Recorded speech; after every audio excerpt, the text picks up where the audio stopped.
Bonjour à tous. Alors, on va démarrer. Logiquement, vous devriez bien m'entendre. Vous devriez voir mon écran. Il semblerait que ça soit bon. Donc, on va démarrer ce webinaire autour de 5 bonnes raisons de choisir SolidWorks PDM. Comment ça va se passer? Vous avez une zone question dans laquelle vous pouvez poser des questions si vous le souhaitez. Vous avez donc on va parcourir effectivement une présentation. Sur cette présentation, moi ce que je vais faire, je vais déjà refaire overview des une petite overview de ce que c'est SolidWorks PDM et puis après on va regarder un peu quelques fonctionnalités intéressantes qui peuvent vous aider à travailler avec SolidWorks PDM et des bonnes raisons de choisir SolidWorks PDM. Voilà. Donc, c'est plus un webinar qui est orienté pour des personnes qui souhaiteraient découvrir SolidWorks PDM. Voilà, et ben écoutez, c'est parti. Alors, donc déjà, SolidWorks PDM, qu'est-ce que c'est? SolidWorks PDM, c'est un outil de gestion de données techniques. Donc, c'est un ensemble d'outils informatiques pour la gestion de données liées au projet, à vos bibliothèques de fichiers, tout ce genre de choses. Voilà, hop. Ces outils, ils ont pour objectif de remplir les fonctions suivantes, donc de structurer votre gestion de fichiers, vos gestions de fichiers de bureau d'études, de les partager, mais de manière intelligente, hein, pas simplement que tout le monde puisse accéder aux fichiers. L'idée, c'est d'avoir un peu de gestion des révisions, de sécuriser la donnée aussi, donc de faire en sorte que seulement les personnes qui ont le droit d'accéder aux fichiers, elles y accèdent, et d'éviter qu'on fasse des erreurs non souhaitées sur des fichiers, qu'on réécrase des fichiers alors que c'est pas forcément voulu, des choses comme ça. Et ça devient effectivement le référentiel documentaire unique euh, pour les fichiers, généralement pour les fichiers CAO du bureau d'études. Alors, au niveau effectivement, de faire une petite illustration concrète d'un temps, d'utilisation du temps, alors d'un ingénieur, plutôt d'un dessinateur, d'un utilisateur au bureau d'études. Voilà, c'est un petit graphique qui est toujours intéressant à visualiser parce qu'on s'aperçoit qu'effectivement, le travail effectif, si on fait un peu des stats, hein, j'ai mis les sources hein, sur la partie inférieure, mais si on fait un peu des statistiques, d'un point de vue vraiment travail effectif, ça représente généralement que 30% du temps de travail effectif sur la partie CAO au bureau d'études, quand beaucoup de temps finalement est passé à faire du partage et de la recherche d'informations. Donc on va voir en quoi PDM peut essayer de réduire ce temps de recherche d'informations surtout, pour éviter effectivement de refaire du travail qui a été déjà réalisé par une autre personne, hein. Donc l'idée, hein, c'est d'augmenter finalement le camembert orange en réduisant donc le camembert pour accélérer l'information, plus facilement retrouver l'information. Donc réduire le camembert bleu et réduire du coup aussi le camembert vert. Donc ça veut dire que si on trouve l'information, ça veut dire qu'on va pas forcément refaire le travail qui a déjà été réalisé par une autre personne. Et c'est souvent une problématique qu'on constate, c'est qu'effectivement, comme on a du mal à retrouver l'information, parce que c'est mal structuré, parce qu'on n'a pas les outils pour retrouver l'information, hein, tout simplement. Et ben du coup, on n'a pas envie de rechercher, de passer du temps à rechercher, donc on refait ce qui a déjà été fait. Voilà. Euh, tac. Et du coup, bah, ça nous fait avoir des questions un peu légitimes qu'on retrouve au bureau d'études. C'est voilà, est-ce que quand j'ouvre l'assemblage, euh, chose classique, SolidWorks ne retrouve pas la pièce. Donc ça peut être une des raisons pour laquelle, effectivement, on va voir qu'un outil PDM peut nous être utile. Est-ce que j'ai le bon fichier? Voilà, donc on retrouve la donnée, mais on n'est pas sûr que du coup, bah, c'est pas été un fichier qui a été recréé par notre utilisateur et que c'est pas est-ce que c'est bien le fichier qui est envoyé en production et qui est utilisé au bureau d'études? Voilà, est-ce que mon collègue a-t-il fini son travail? Voilà, pas forcément l'information. Si un collègue peut-être est pas là, est-ce qu'il a bien fini ses fichiers? Est-ce qu'on peut les utiliser tels quels, qu'on peut les envoyer en production? Voilà, où est-ce que je trouve les fichiers? Si je change quelque chose, quel est l'impact? Voilà, tout ce genre de choses. Et donc, En termes du flux d'informations aussi, on s'aperçoit que le développement d'un flux d'informations produit, au début, on imagine que c'est quelque chose de plutôt simple. On a une phase marketing, commerce avant projet, on a une commande, on a l'étude, validation, de la doc technique, les méthodes, qualité, process plutôt classique. Et après, ça part en production avec l'achat, fabrication, expédition, SAV. Donc, il y a des choses qui sont très propres à l'ERP, pas de souci. Mais après, effectivement, au niveau du flux d'informations, ce qui peut se passer, c'est qu'on va avoir des questions qui vont passer d'un service à un autre. Plutôt classique, c'est voilà, suis-je certain de commander la bonne pièce? Comment faire remonter une non-conformité? Donc, on a un élément qui rentre fabrication, on s'aperçoit qu'il y a un souci, comment remonte l'information au bureau d'études?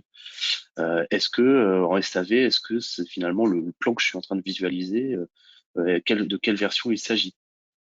Est-ce que les documents techniques une documentation technique ont été modifiés si on fait une notice de montage?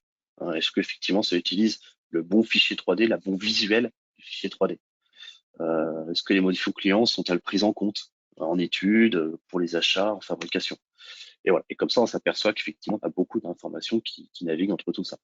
Et donc l'idée, c'est d'essayer d'aller euh, réduire ces temps perdus à rechercher des documents. Voilà, ce qu'on disait. Je le passe rapidement, mais c'est un peu ce qu'on disait. C'est 25-30% du temps qui est dû à ça. Éviter de recréer ce qui existe déjà. Parce que recréer une pièce, ça peut être recréer une nouvelle référence dans un ERP. Ça peut être refabriquer une pièce. Enfin, ça peut avoir des coûts finalement qui sont assez élevés. Voilà, ainsi de suite. Donc passons un peu ces choses-là pour un peu se concentrer sur la partie PDM, justement, en quoi ça va nous aider à aller un peu centraliser la donnée, structurer et simplifier les échanges. Voilà. Et potentiellement gagner du temps. Donc venons un peu sur des fonctionnalités.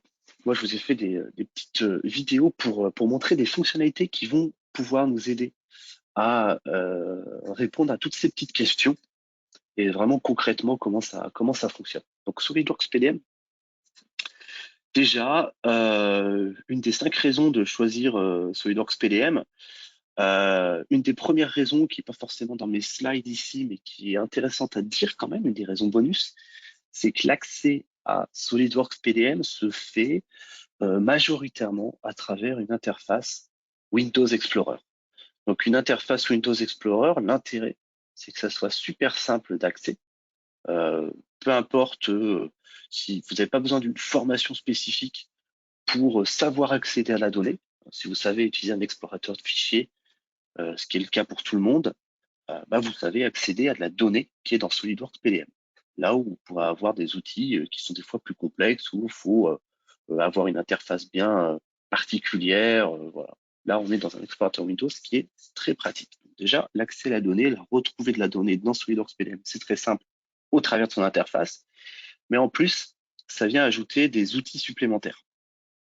Les outils supplémentaires, ça va être par exemple des outils de recherche. Voilà, on a beaucoup de fichiers, on ne sait pas forcément lequel on souhaite rechercher.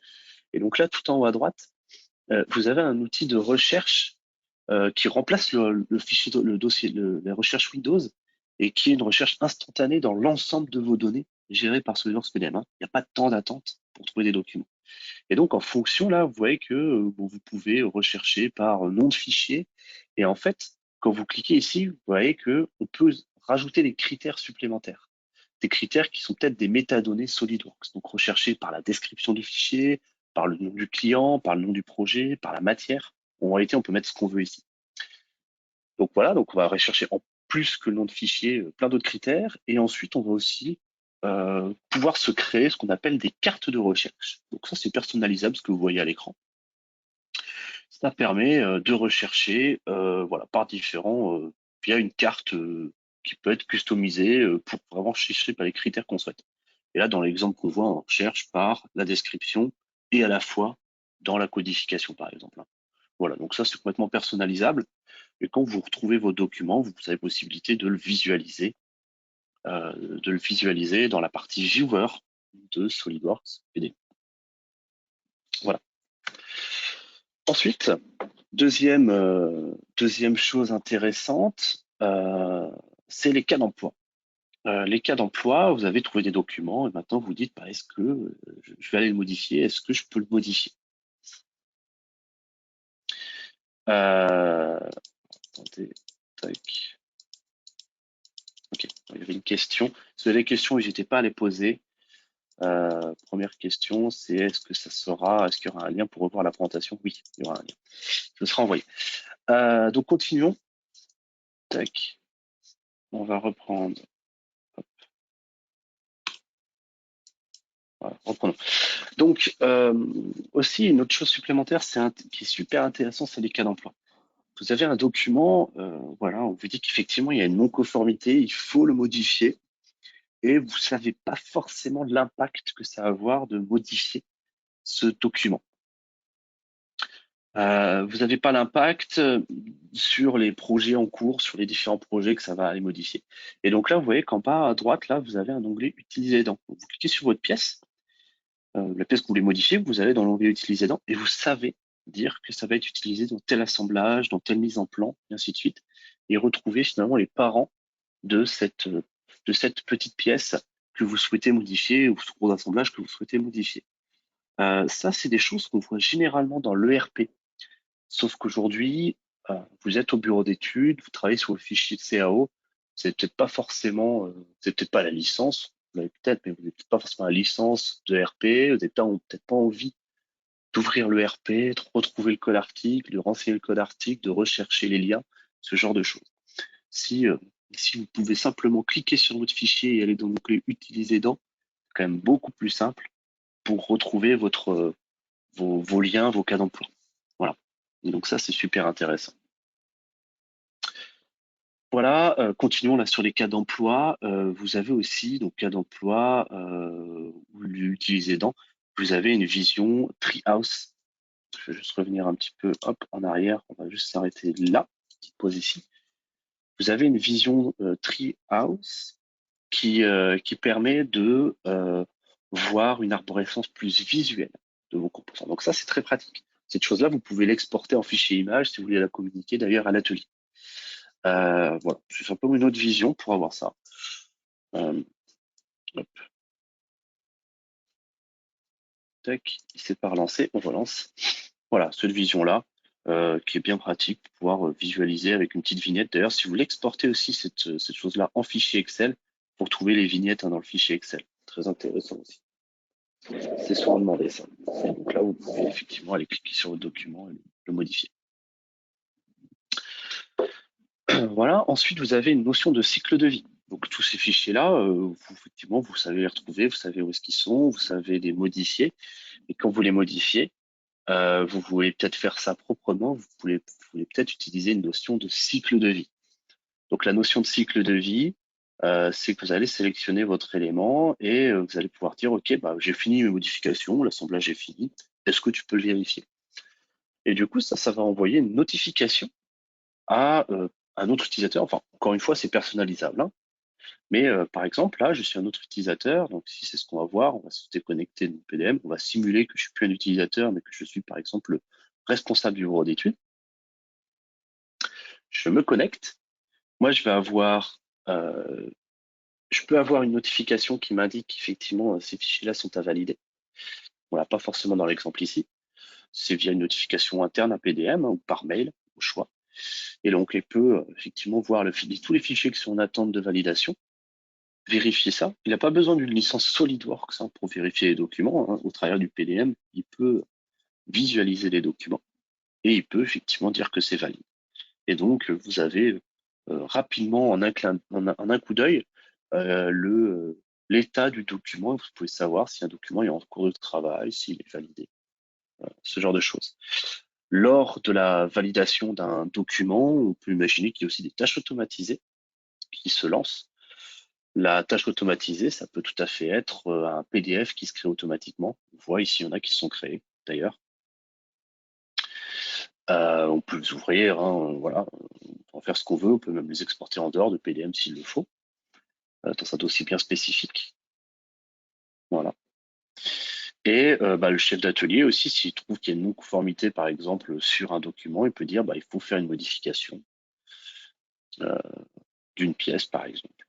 Voilà. Et donc, du coup, même principe, une notification peut être envoyée au responsable bureau d'études qui va lui dire, OK, tous ces documents-là qui sont modifiés parce qu'il y a un souci sur une pièce. Et avec un passage de révision automatique en révision B, par exemple. Donc là, on réouvre le document, on vient faire ces modifications. Voilà. On revalide ça. Pareil, elle attend de modification et il y a le chef de projet qui valide. OK, c'est bon, c'est effectué, ça repasse en validé. Et du coup, ça peut envoyer de nouveau une notification peut-être au chef d'atelier et qui vient voir que ces documents, ils ont une nouvelle version avec le nouveau PDF qui a été créé. Voilà. Donc voilà tous les liens qui peuvent être faits et ces flux de travail très pratiques pour justement assurer une bonne communication et une bonne diffusion de l'information au travers des différents services et au travers du bureau d'études. Voilà. Tac. Avançons. Une fois qu'on a fait évoluer tous ces documents, une chose qu'on a besoin aussi d'avoir, c'est de la traçabilité. Traçabilité qui permet de savoir, ben voilà, tel document, il a été modifié, tel document, il a été changé, c'est telle chose qui a été fait. Et donc, vous avez un accès aux anciennes versions. C'est-à-dire que vous cliquez sur votre fichier, vous faites accéder à l'ancienne version, révision A, révision B, et vous pouvez voir qu'effectivement, la géométrie, elle est chargée. Voilà. Ça, c'est bien pratique aussi à ce niveau-là. Donc ça marche sur les fichiers pièces, mais ça marche aussi sur les assemblages. Si vous faites ça sur un assemblage, ça vient charger l'assemblage en ancienne version et ça vient charger les versions des fichiers associés, les révisions des fichiers associés. Parce que peut-être que vous avez un assemblage qui est en révision C et peut-être que vous souhaitez charger un assemblage en révision B, mais ça vient appeler telle pièce en telle révision, une autre pièce en telle révision. Voilà, ça vient vraiment charger toute l'arborescence telle qu'elle était à l'ancienne révision. C'est vraiment ça qui est important. Voilà, et puis donc la petite chose effectivement qu'on n'avait pas forcément vu, c'était l'aspect notification. Juste pour vous montrer à quoi ressemble un peu une notification, parce qu'on ne le voyait pas dans l'autre vidéo. Donc j'avais une vidéo qui présentait ça. Ok, faites ça. Et donc voilà, c'est un exemple d'une notification qui peut être reçue. Donc il y a un petit pop-up qui s'ouvre en bas à droite dans les notifications Windows. Et donc ça si vous cliquez dessus, ça vous ouvre la petite fenêtre qu'on a vue. Voilà, petite chose supplémentaire aussi en bonus que j'aime bien montrer parce que ça, c'est des choses qui nous intéressent généralement quand on est vraiment utilisateur de SolidWorks. Si jamais on déplace des documents, qu'on renomme des documents, donc là on fait le petit exemple, on les appelle ABCD et ainsi de suite. Donc là on est dans l'explorateur, Windows et quand on ouvre ça, coup classique, hein, les fichiers ils ont disparu, il faut les rechercher. Voilà. Donc ça c'est qu'on est dans l'explorateur Windows qui se passe ça. Si vous êtes dans SolidWorks PDM, voilà, vous, vous ouvrez votre pièce, donc là, pas de souci, il y a tous les documents. On va la refermer. Vous renommez vos documents. Voilà, dans Windows. Et si vous ouvrez votre assemblage dans SolidWorks, il a bien gardé les références. Donc lui, il sait les liens entre les documents et donc il sait réattribuer les bons liens vers les bonnes pièces. Voilà. C'est ça qui est intéressant. Voilà. Et donc, en résumé, les bonnes raisons d'utiliser SolidWorks PDM, c'est d'organiser vos documents, de facilement les retrouver, de contrôler leur état, savoir est-ce qu'on a validé ou pas un document, de sécuriser la donnée et de collaborer avec les différents services. Voilà sur cette petite présentation SolidWorks PDM. Maintenant, s'il y a des questions, je vais répondre aux questions.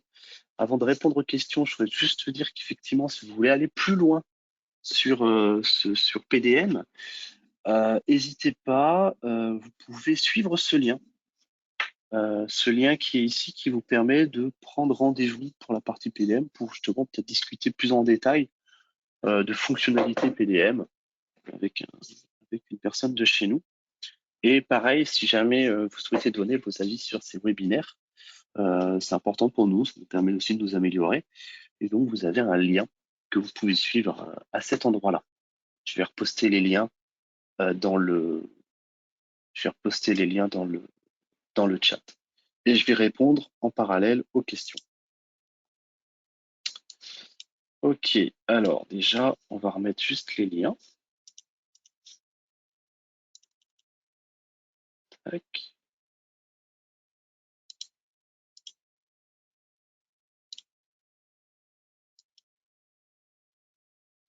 Ok, et donc l'autre lien, et après je réponds aux questions. Ok. Tac.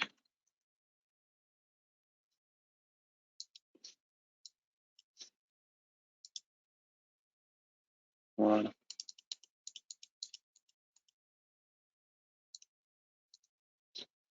Ok, alors, les questions. Alors, il y avait des questions sur de l'intersite. Très bonne question. L'intersite, ça veut dire qu'effectivement, vous avez potentiellement plusieurs utilisateurs potentiels de PDM qui seraient à différents endroits, peut-être en France, hein, ou même à l'international. Ce que vous pouvez faire avec SolidWorks PDM, c'est plusieurs choses. Déjà, effectivement, il y a une chose que j'ai pas présentée ici, mais on peut mettre en place ce qu'on appelle du PDM Web. Donc, avoir un accès à l'interface PDM à travers une interface web. Donc, après, si vous avez une IP publique, hein, ou une URL sur laquelle on peut mettre le lien, voilà, ça veut dire que vous allez dans un navigateur Internet depuis n'importe où et vous pouvez vous connecter à votre coffre PDM, ce qui permet majoritairement d'avoir plus un accès, ce qu'on appelle plus collaboratif, qui vous permet de faire de visualiser les fichiers, de les télécharger, d'approuver peut-être des changements d'état, de rajouter des commentaires, d'uploader des fichiers. Ce qui n'est pas pratique en revanche dans cette interface, c'est si vraiment vous faites si vous faites du travail de bureau d'études. C'est-à-dire que si vous voulez modifier un fichier ou un assemblage, il faut le télécharger, le modifier sur votre PC et ensuite le re-uploader, ce qui dans le process n'est vraiment pas pratique. Donc si c'est pour une utilisation bureau d'études, ce que vous pouvez faire, c'est faire de la réplication. Donc, on peut installer un autre serveur PDM sur le site distant, donc en intersite. Et donc, dans ce cas-là, tout le monde, plusieurs bureaux d'études peuvent avoir accès au même coffre-fort, mais qui est répliqué sur différents sites et donc avoir un accès rapide à la donnée. Les prérequis pour faire ça, c'est d'avoir entre les sites un débit, on va dire, qui est raisonnable, hein. Forcément, c'est de la donnée CAO, donc à un moment donné, quand on va chercher, quand vous allez faire une mise à jour sur un fichier sur le site A, sur le site B, à un moment donné, il va devoir aussi être uploadé sur le site B. Et donc ça, voilà, généralement la réplication, on peut la faire pendant la nuit ou quelque chose comme ça. Et donc, bah, forcément, il faut un minimum de débit pour que la réplication se fasse dans un temps raisonnable, on va dire. Mais une fois que c'est uploadé sur les deux sites, ça fait un accès local, donc plus besoin effectivement forcément plus besoin d'utiliser Internet pour accéder aux fichiers. En revanche, il y a quand même une chose aussi qui est importante, c'est la latence entre les sites. Pourquoi c'est important? Parce qu'à chaque fois qu'on va ouvrir un dossier, il y a quand même une information qui est unique à un seul endroit, qui est sur un des deux sites, peu importe. C'est l'information de qu'est-ce qui est contenu dans le dossier, quelle est la version du fichier, pour être sûr qu'on ait bien toujours de l'unicité des données. En fait, le données CAO 3D, le data qui est lourd, il est déjà sur les différents sites, mais la métadonnée, l'information, elle est sur un seul site pour être sûr qu'on a bien une donnée cohérente et synchronisée entre les différents sites. Et donc ça demande effectivement pas un gros débit, mais une latence assez faible pour que la navigation en PDM soit rapide. Voilà. Donc ça, on pourra parler plus en détail. Et voilà pour ce qui est intersite. Donc oui, c'est possible. Vous pouvez juste comprendre quel est votre besoin entre sites et, euh, et voir un peu les débits que vous auriez entre les différents sites et les latences. Alors, travailler avec le PDM a-t-il un impact sur la vitesse du logiciel? Alors, c'est une bonne question aussi. Alors, oui, ça peut avoir un impact, mais je dirais un impact qui est plutôt positif. Pourquoi? Aujourd'hui, on se constate qu'il y a beaucoup de bureaux d'études, quand ils n'ont pas PDM, bah, ils ont leurs données qui sont sur un serveur de fichiers Windows, sur un NAS, en tout cas sur un dossier réseau. Et la problématique de travailler sur un dossier réseau avec SolidWorks, c'est que quand vous allez ouvrir un assemblage, quand vous allez enregistrer un assemblage, quand il y a une sauvegarde automatique qui se crée, la lecture ou l'écriture de ces fichiers, qui parfois peuvent représenter plusieurs centaines de mégas, se fait au travers du réseau. Et donc, si vous avez beaucoup de gens qui travaillent sur le réseau, vous pouvez avoir effectivement de la saturation réseau qui fait que vous avez un temps d'enregistrement ou de lecture qui peut être assez lent, qui peut être ralenti, et donc vous avez des mauvaises performances à l'ouverture et à l'enregistrement des fichiers. L'intérêt d'avoir un SolidWorks PDM, c'est que PDM, il a ce qu'il appelle un cache local. Pour l'utilisateur, c'est transparent, il ne le voit pas vraiment. Mais du coup, quand il ouvre un fichier, en fait, le fichier est déjà préchargé sur un cache local. Et quand il l'ouvre, en fait, ça vient charger la fichier depuis le cache local. Et quand il l'enregistre, ça l'enregistre sur le cache local. Donc, ça exploite les performances du SSD de l'utilisateur, du disque de l'utilisateur. Et ça passe plus par le réseau.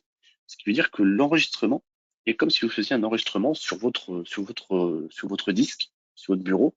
Et donc, vous avez les performances de votre ordinateur et vous n'êtes plus impacté par les performances du, euh, du réseau.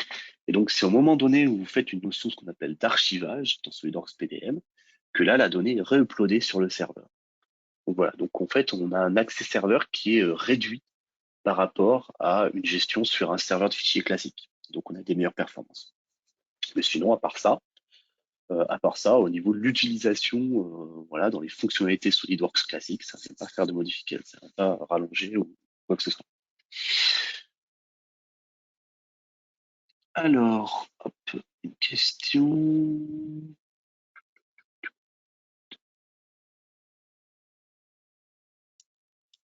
Alors, une question qui est: bonjour, je ne comprends pas bien le plus de PDM par rapport aux possibilités de SolidWorks Explorer. SolidWorks Explorer, vous n'avez pas de, c'est pas du tout la même finalité. Le SolidWorks Explorer, le seul intérêt, c'est de pouvoir faire des déplacements de fichiers, de renommage sans perte de lien. Ce genre de choses. Alors, vous avez des petits outils de recherche aussi, des choses comme ça, mais sur le réseau, des fois, il y a des choses qui marchent plus très bien. C'est pas spécialement maintenu par SolidWorks, enfin, c'est un petit peu maintenu, mais c'est pas, il y a plein de nouvelles fonctionnalités qui arrivent. Tandis que dans SolidWorks PDM, toutes les fonctionnalités que j'ai montrées, c'est des choses qui ne sont pas présentes dans SolidWorks Explorer. Bonjour, licence PDM pour combien d'utilisateurs? C'est une licence PDM par utilisateur. Donc après, il y a différents types de licences PDM. Les licences PDM, vous avez des licences PDM pour les utilisateurs SolidWorks, qui permet toutes les fonctionnalités. Licence PDM pour les utilisateurs non SolidWorks, qui permet, on va dire, plus la collaboration, l'utilisation de fichiers non CAO, donc si vous voulez gérer des fichiers Word, des choses comme ça. Et ensuite, vous avez une licence Viewer, qui permet juste de la lecture de fichiers.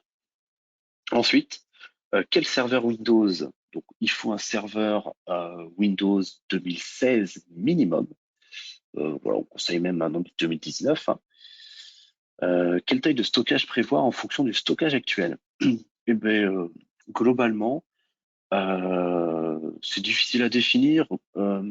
Ça dépend s'il y a beaucoup de modifications qui se font régulièrement sur les fichiers, puisqu'effectivement, SolidWorks PDM va stocker en plus les anciennes versions des fichiers.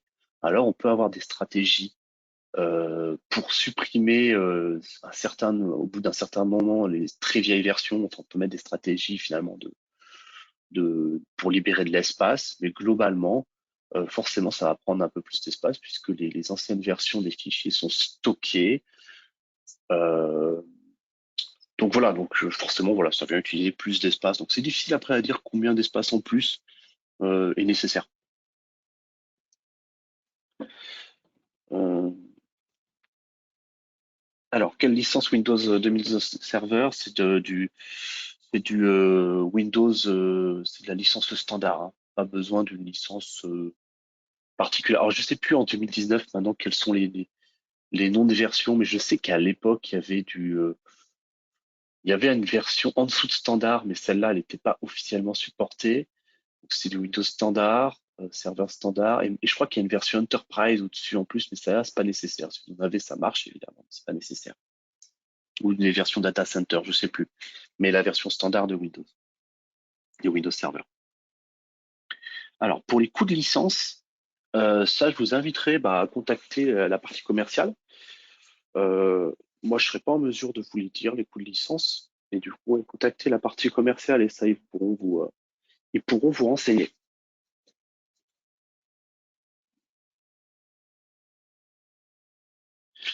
Alors, une question supplémentaire, qui assure la codification des pièces et leur mise à jour? Alors, la codification, effectivement, il y a tout un sujet au travers de la codification. SolidWorks PDM va être en mesure de faire de la codification incrémentale de vos documents en automatique. Dès l'instant où vous enregistrez un fichier, il va vous proposer automatiquement une codification incrémentale que vous pouvez choisir et qu'on paramètre ensemble.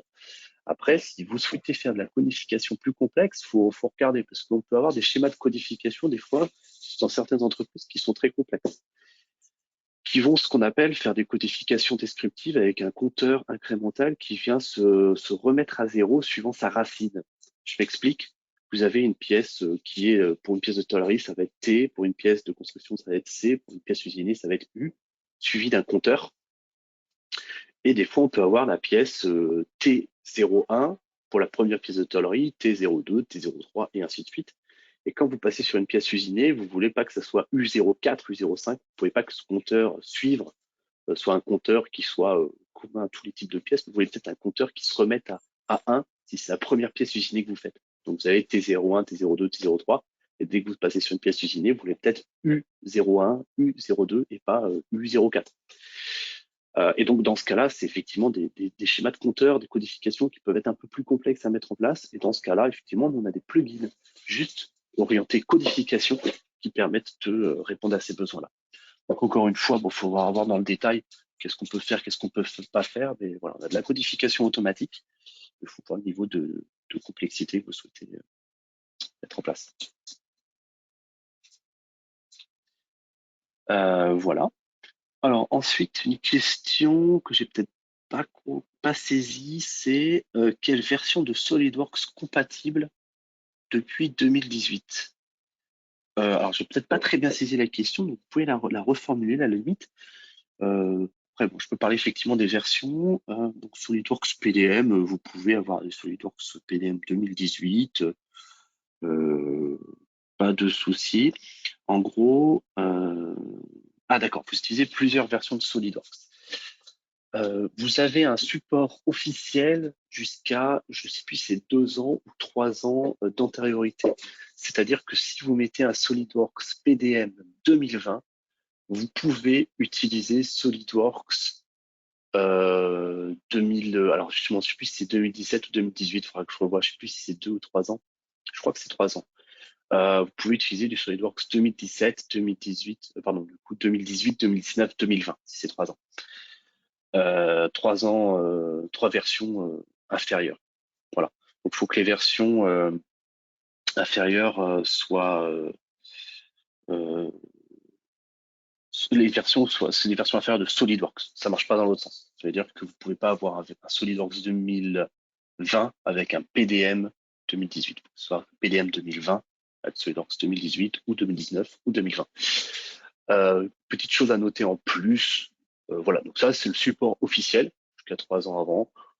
J'ai déjà vu des plus vieux SolidWorks fonctionner avec des versions récentes de PDM. C'est pas supporté, mais ça peut fonctionner.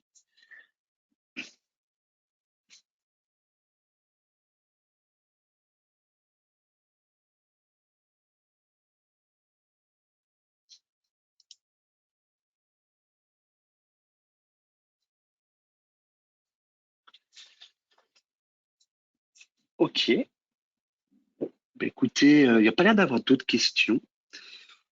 Euh, voilà, donc, comme je vous disais, je vous ai mis les 2 liens, surtout le lien Calendly, si jamais vous voulez aller plus loin, hein, vous parliez effectivement de coûts de licence.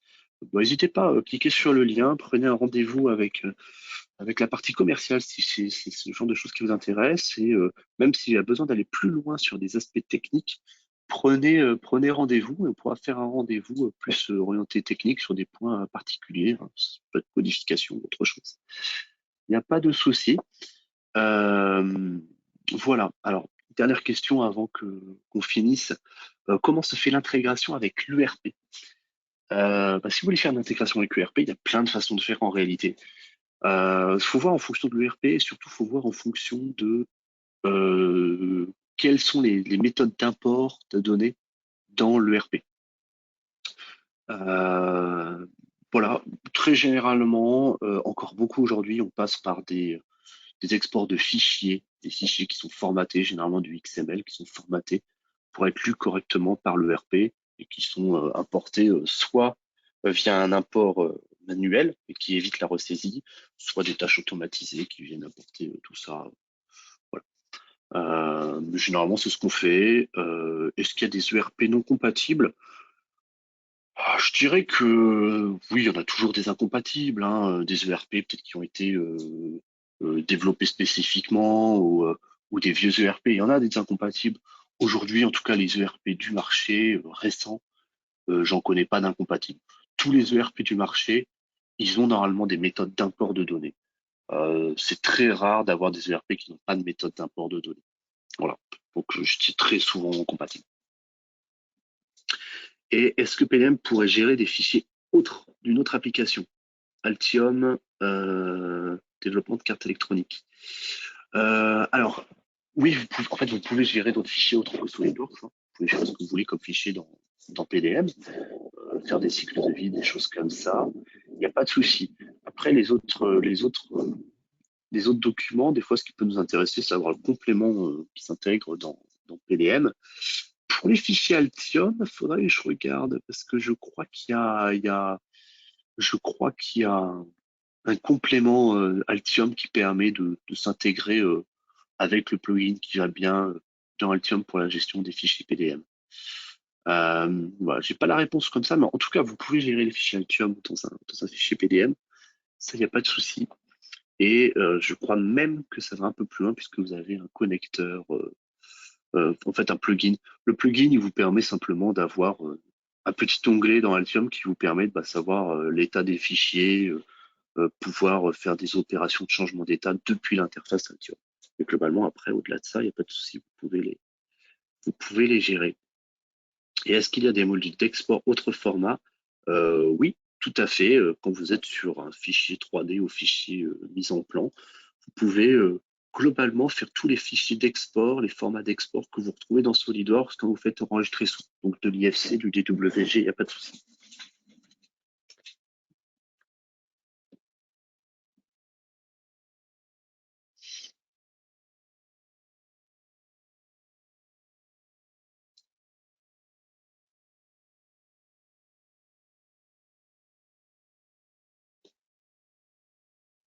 Ok, voilà. Pareil, j'ai refait le tour des questions. Je ne sais pas s'il y en a d'autres qui vont arriver un peu au dernier moment. En tout cas, écoutez, s'il n'y a plus de questions, moi je vous remercie pour d'avoir participé à ce webinaire. Et voilà, donc, s'il y a d'autres questions, n'hésitez pas à prendre rendez-vous, hein, il y a le lien que je vous ai mis pour en discuter dans un second temps. En tout cas, écoutez, moi, on va s'arrêter là.